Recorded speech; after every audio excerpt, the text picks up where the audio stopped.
Hi, welcome back to the Valley Mills Christian Church podcast. I am Joe McNeil, the Spiritual Growth Coordinator. I am Ezra Davis, the Student Minister. And I'm Mark Stair, the Worship Arts Minister. And we're here to tell you that everything is meaningless today. Whoop, whoop.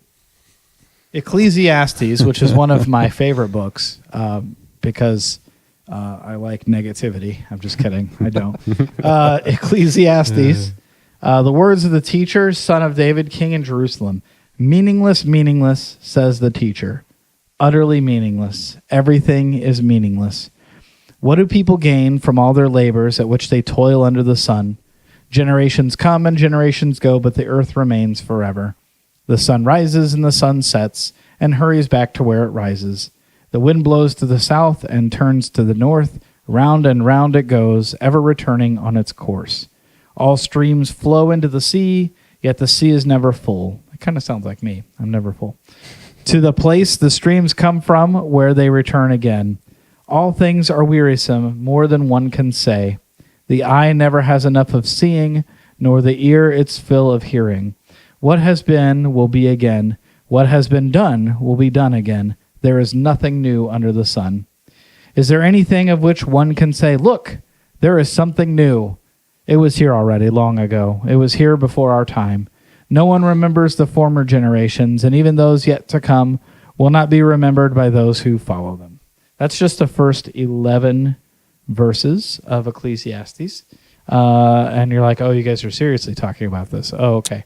Yep. So, but yeah, we're actually going to talk a little bit about a certain outlook on things. And I think this is pretty relevant as far as some of the things that were mentioned, not just in that handful of verses that I read, but all throughout the book of Ecclesiastes.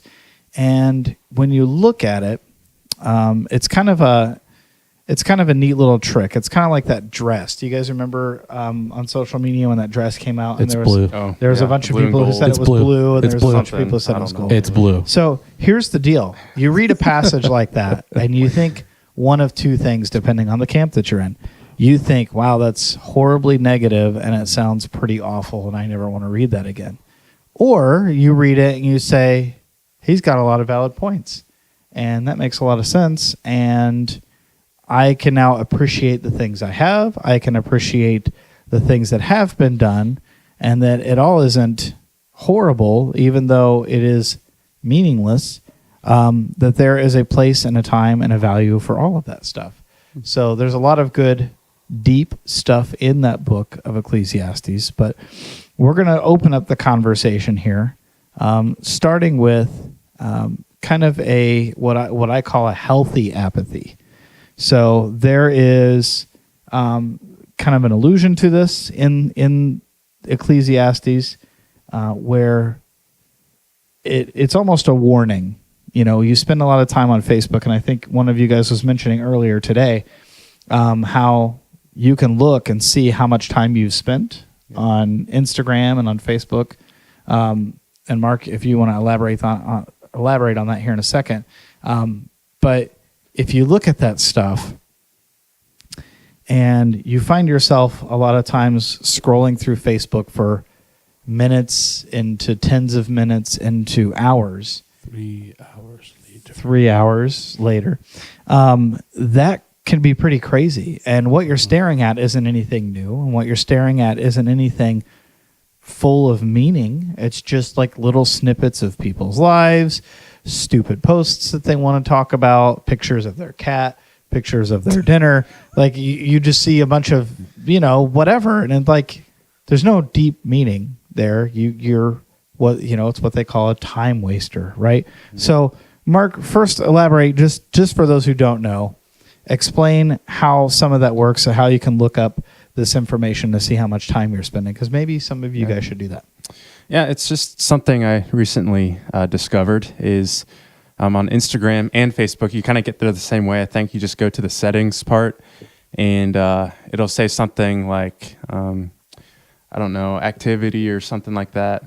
And I tried to find something like that on my iPhone before when I was trying to search around, like, how much am I using? Well, it was probably like data-wise, but not really time spent, but I found on Instagram and Facebook that it'll show you how many minutes you're spending or hours or whatever amount of time that you spend on social media, or like Instagram, it shows you an average per day of how long you're on that, and Facebook, it's the same thing. And I just think it's very interesting information, because I never really thought that, when you hear about the addiction to social media or the mind numbingness to social media, you kind of tend to not really think that you're, I guess, the victim or the, of that addiction. And I'm not saying I am, but I could definitely see that when I looked at the amount of time I spent on each one, it was more than I thought. So I think I calculated it. It was like, for Instagram, for me, it was about 12 minutes per day on average. And then Facebook, and I'm not sure if like messaging on Facebook or anything, it's like Messenger is like the same or counted towards that. But my average for Facebook was like 20 minutes a day. So per week, that totaled up to about 3.5 hours just on social media, just scrolling and looking and everything. That's not counting YouTube or anything, which I like to watch YouTube as well. So when you put those numbers together and figures together, it's kind of surprising and rather something that we should take a look at. I think I'm going to share mine, and I think Ezra was we were kind of pulling ours up as you were talking. I'm a little surprised by this, as much as I tout that I actually hate Facebook, which I do. I don't care if Mark Zuckerberg's listening or not. I hate Facebook. I feel like it's a necessary evil, and I think it really it made things so much worse as far as like social activity for something that was supposed to bring people together. But it says, according to this, I spend an average of 53 minutes a day. So I thought it'd be a little under that, because I really try and stay off of it as much as I possibly can. But I think my main culprit is when I'm laying down at night trying to like just shut my brain off. I find that like scrolling through Facebook is a great way to like shut my mind off, but it's also a good way to get me agitated too, because I inevitably see some political post or something stupid that I don't. You know what I mean? It just rubs you the wrong way. Yeah. Ezra, what does yours say? How much you? I'm kind of I'm kind of disappointed in myself, actually. So iPhones, I went to if you have an iPhone, you can go to your battery, and literally it will pull up per app, what the percentage of your battery life went to that app. So, for instance, in the last 24 hours, Instagram has covered 16% of my battery life in the last 24 hours.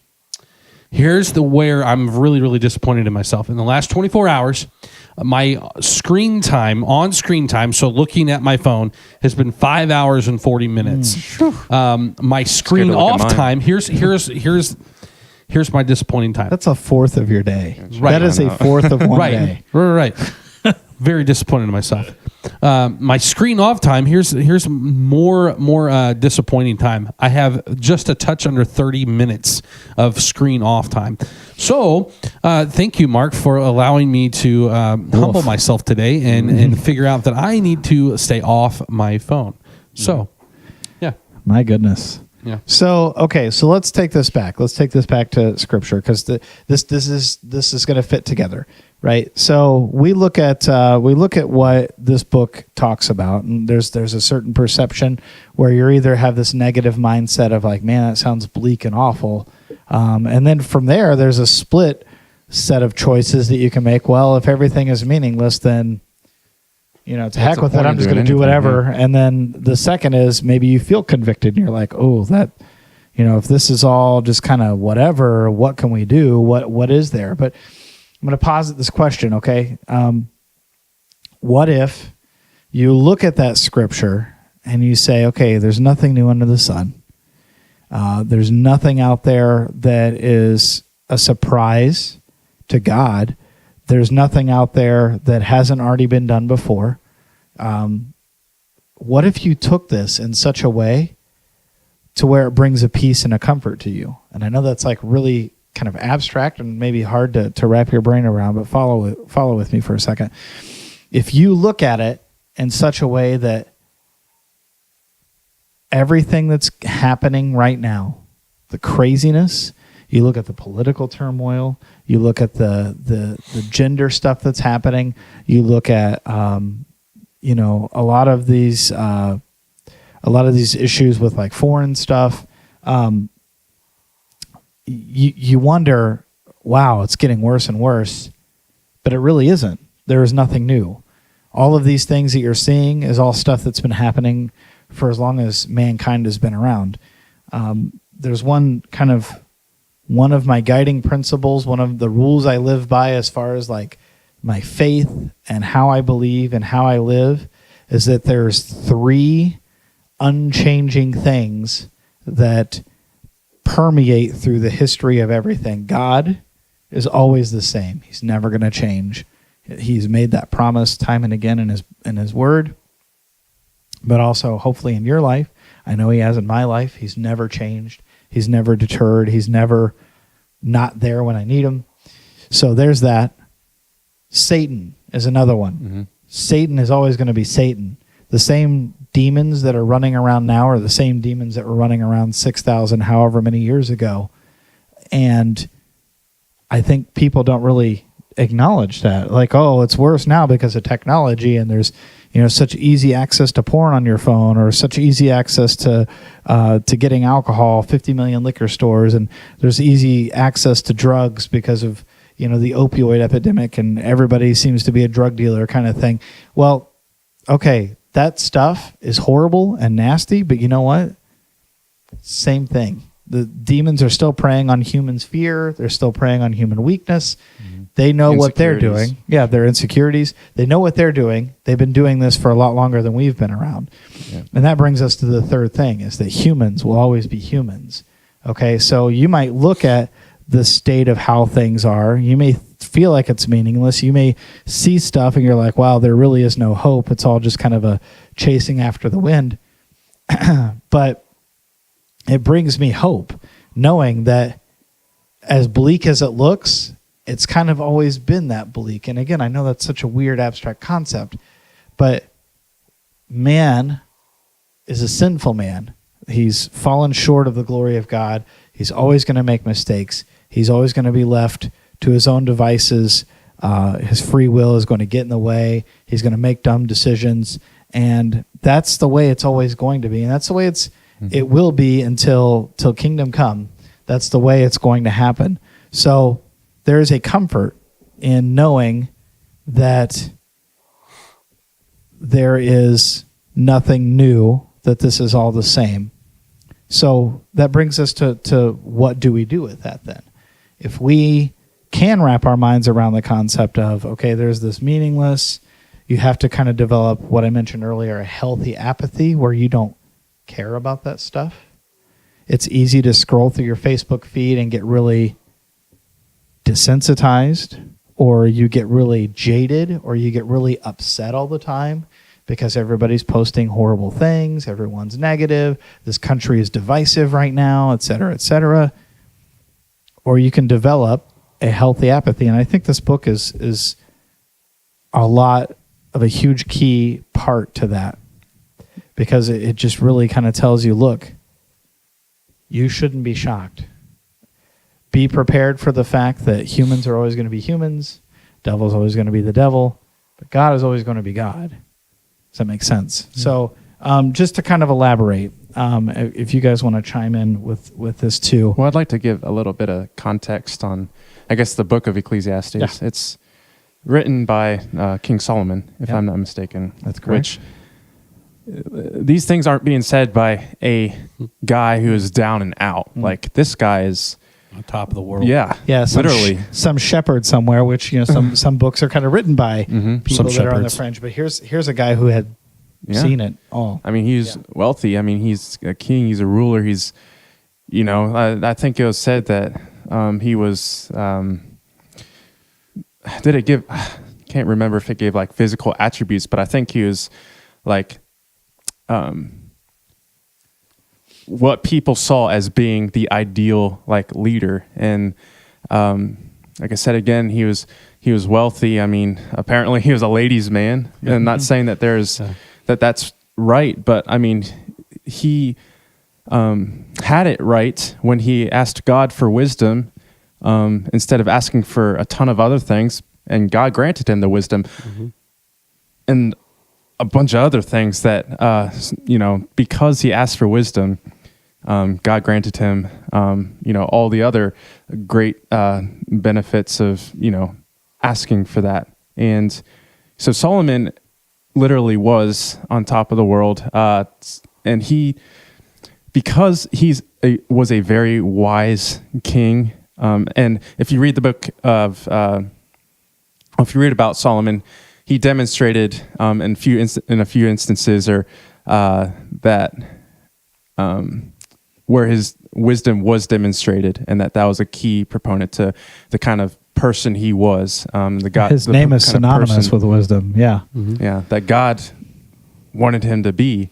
So, and the reason why I say this all is because he has a wisdom that I don't think has ever been matched before that time or after that time. And I think it takes, in a sense, kind of, you need to think about the book of Ecclesiastes on a deeper level, and you need to go further into it and not just take it at face value, which you definitely could, but don't stop there. Read, the other books regarding Solomon and his wisdom and everything, and use that as a context or backdrop to what Ecclesiastes has to say. So, yeah. Well, there's one thing that I kind of did a long time ago, and that was I myself, when I had read this book early on in my Christendom, I had prayed for wisdom too. I said, God, if there's anything that I could ask for, it's wisdom. And I feel that God has given me that. When I've taken spiritual gift tests, that's usually ranked pretty high as far as like the different gifts that God has given me. And wisdom, just to be clear, isn't being super smart. Wisdom is having insight. Wisdom is being able to find solutions to problems. It's being able to have this knowledge of things and a way of looking at things that normal people don't see. And I'm not saying it's a better thing, because quite frankly, there's plenty of times where I wish I didn't have the wisdom that I had, because you kind of start seeing some of the uglier side of things, and it's frustrating. But as Mark was saying, this was something that Solomon had prayed for, and God granted it to him. And you look at the end of his life, which I believe, if I remember correctly, this book was written towards the end of his life, because he had seen all of these things. He had been present for so many different decisions he had to make, and different lifestyle choices and everything. And he was by no means a perfect person, but he had this unique outlook, and I think that's why this book is included in canon, because of the amazing insight that it gleaned. When you look at celebrities who have made it very well, they're wealthy, they're famous, they've been in a lot of things, or maybe they're like athletes or rap stars or whatever else, and you see them kind of like spin out in front of the camera. They kind of like have a little bit of a meltdown, like Shia LaBeouf, or like some of these other guys who have done this, who you look at him and you're like, what happened to this guy? And I think they've seen it. I think just like Solomon did here, he saw the world for what it was. He thought there was something new. He thought that he was a part of something great because he had money, or he had power, he had influence, just like some of these celebrities. And when they really looked at it, and they're like, I don't really have anything. This isn't really anything. This is nothing new. And when I'm dead, it's all gone. Who cares? I could work hard for all this stuff and it'd be gone tomorrow. What's the point? And some of them, they don't come back from that. They have a little bit of a meltdown and you don't really see them ever again. But some of them, they come to terms with that, and they can turn it into something positive where they say, look, you can get caught up in these things. You can focus all of your attention on the pretty things and all this stuff, or you can look at it and say, you know what? None of it means anything. It's all meaningless in the sense that we need to develop our meaning on who we are with God and not who we are status-wise or how many posts we have likes on or how many, how much money we make, that kind of thing. And I think that's kind of a larger point of it. And it's hard not to care about that stuff when you're looking at Facebook 6 hours a day or whatever it is. Well, to kind of put my 2 cents into it is later part of last year, I was talking to a student that was telling me that there is an app or apps out there that legitimately you download this app and you automatically get like 1 million likes or 1 million followers. And all of it's generated, computer generated. There's no like human person behind these followers. And I walked away from that conversation going,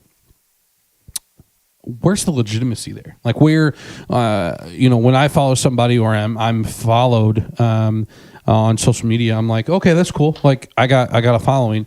But there's so many people out there that are wrapped up into how many followers, or like the Twitter, on Twitter, you have like the blue check mark on how many followers you have. And I just honestly believe it's all hogwash, really. I mean, because like Joe said, at the end of the day, what does it really matter if you have a following of 5 or 1 billion? I mean, people are still going to be people, and God is still going to be God, and Satan's going to still be Satan. And to putting, I would also add that putting your trust in humans has failed. Had this like. It's guaranteed to fail. We all have products that we buy that we know going into it, there's a high possibility of it failing. And putting our trust in other humans, they're gonna fail us, no matter how big or how much we no matter how much we trust or how much we love them or even trust them, or we might have this great relationship with them. Some point they're always going to disappoint. They're always going to come through as being not on your side. And I think a lot of times when we view the world in that realm of, oh, I'm gonna go and get 1 million likes on Facebook, Twitter, and and Instagram. I'm gonna go put my girlfriend or my spouse or somebody else that, for that matter, up on a pedestal. Eventually, that is going to be crashing down, and I think that's what we're saying here. I think that's what Solomon was saying when he said that everything is meaningless, is because the legitimacy of what we put our trust in is not there. We talk about the 3 constants: is God, Satan, and humans. And if you put your trust in Satan, then he's going to do everything in his power to get you to go against what God has said. If you put your trust in humans, like I said, it's going to fall. And there's some validity there. There's some continuity when you talk about putting your trust in God, because time and time again we talk about Solomon. He really felt like throughout Hall's status, he figured out that God was the only constant, and that's what we're talking about today. And then all 3 of us would probably spend 3-4 hours on this podcast telling you that how many times we've messed up, how many times that we have. We've said not nice things to people, that we've spent 6 hours on our phones and not enough time to do the things. So we're not sitting here telling you that we're perfect, because we're not. We're humans. But that's my 2 cents on it. Don't be surprised by any of this. No. Don't be surprised at all. And I think that's kind of the overarching point that maybe I'm trying to make here, is that you can look at that and see it in a bleak way, or you can look at it as not a shock. When you look at your phone and you see that you've been on it for 6 hours in the last day, okay, that's a thing. You could beat yourself up, or you could say, maybe I'll change. But to an extent, when we're living for God and we're doing what God wants, maybe God wants you on social media for 6 hour days. Who knows, right? The point is that there is an awareness that you need to have when looking at this. And I want to read the last part of the first chapter of Ecclesiastes just to kind of round this out. This is picking back up from verse 16. He said, I said to myself, look, I have increased in wisdom more than anyone who has ruled over Jerusalem before me. I have experienced much of wisdom and knowledge. Then I applied myself to the understanding of wisdom and also of madness and folly. But I learned that this too is a chasing after the wind. For with much wisdom comes much sorrow. The more knowledge, the more grief. So we can be enlightened, right? We can look at this and try and pretend that we are so advanced and civilized and evolved. Everyone hates that word / loves that word, right? We can pretend all of this. And do you know what it gets you? The same. It's all the same. Because people are still people. God is still God. And it doesn't matter. None of that stuff matters. The more you want to puff yourself up, the more that you don't want to do anything at all. Like, it doesn't matter. It's 6 of one, half dozen the other. And what you need to do, what you need to understand through all of this is that you can stare at the void. And there's a movie, and I'm not going to pretend that it's like a very wholesome movie by any means, but there's a movie called Garden State. It was written and directed by Zach Braff, who was on Scrubs. It was kind of like one of these artsy-fartsy films a little while ago.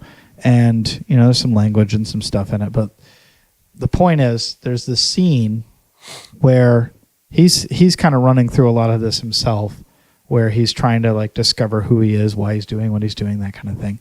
And he's with this girl that he had just met and was really liking, and his high school or his childhood best friend.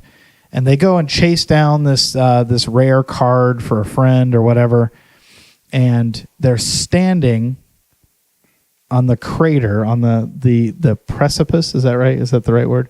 Of this giant pit that goes down to like who knows how long, because it's like an excavation site, and they're all just standing there in the rain, staring at this giant hole in the earth, trying to wrap their minds around something so vast and foreign and ununderstandable. And they just like scream into the void just to kind of like therapeutically get all of their feelings out, kind of thing. So we can go down the rabbit hole of seeking knowledge and wisdom and bettering ourselves and trying to gain more of an understanding. But you're never going to fully understand God.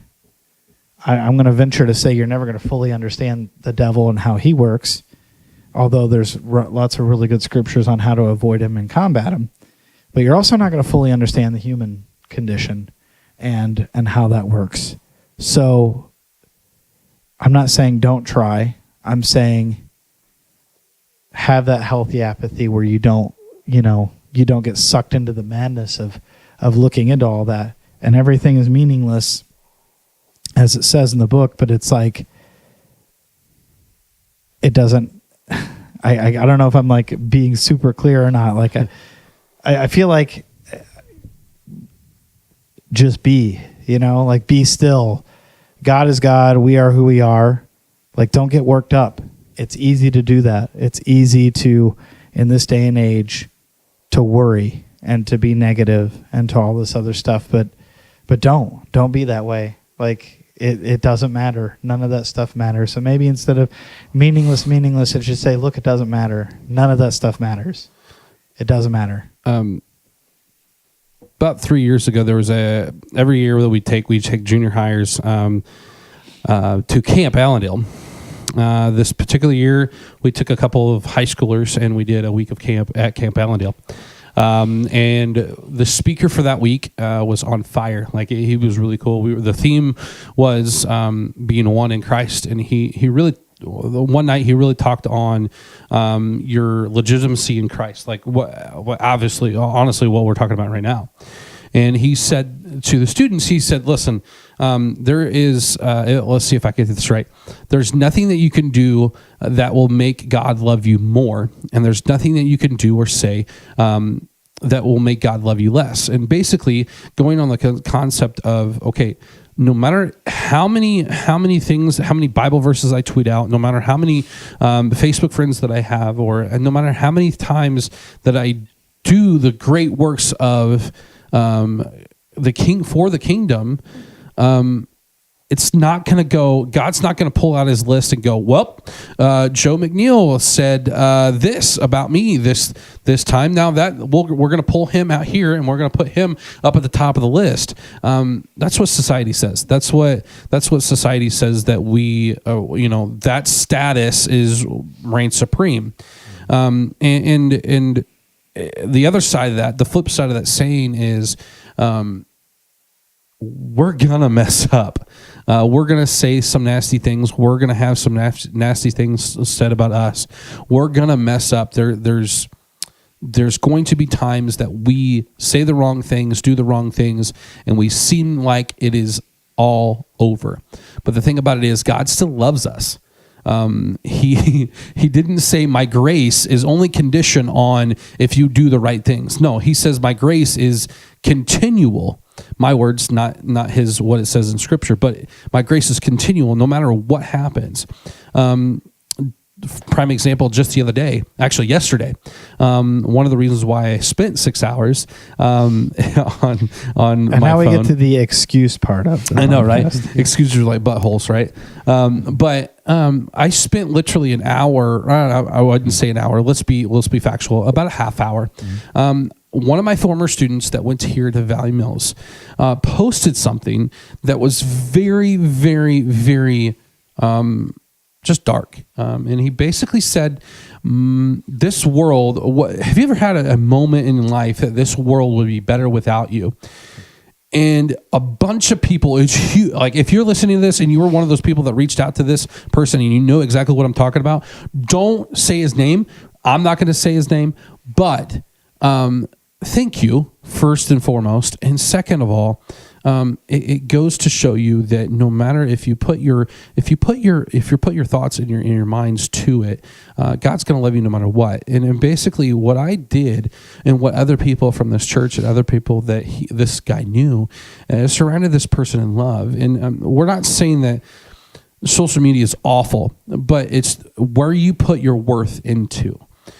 Because, like I said, I'm not. If you want to use it as an excuse, I know Joe is messing with me, but God's going to love you the same, no matter if you mess up, no matter if you think awful things, no matter if you're on cloud nine and you're God's moving through different things in your life. He's going to love you no matter what, and He's going to give you grace, and He's going to give you tremendous amount of things. All you have to do is lean. It's this perfect equilibrium of not being too full of yourself, but also not worrying. Just be calm. Yep. You know what I mean? Mark, you got anything to close out? Yeah. Just be short and sweet. But I think it all comes down to, what is our end goal? Like, social media and everything is not bad in and of itself. But I disagree, why? but it's like any kind of tool. Do these tools provide ways that could suck us in? And like, I know there's been a lot of psychological things that, with the dopamine release and everything that these things cause. And I think, the people in Silicon Valley, like they have this thing figured out where they can like suck you in and like keep you, in their grasp. But when it all comes down to it, what is our end goal? And I think if we are not so concerned about in whatever we do, what the world sees us as, and be more focused on how God sees us, I think a lot of things can be remedied with that mindset. So I'll just leave you with that. Very good point. Awesome. So we're gonna cut it off here, but may the peace that surpasses all understanding be unto you. And if you can wrap your mind around some of the concepts of what we're saying here. So we'll see you next week. Have a good one.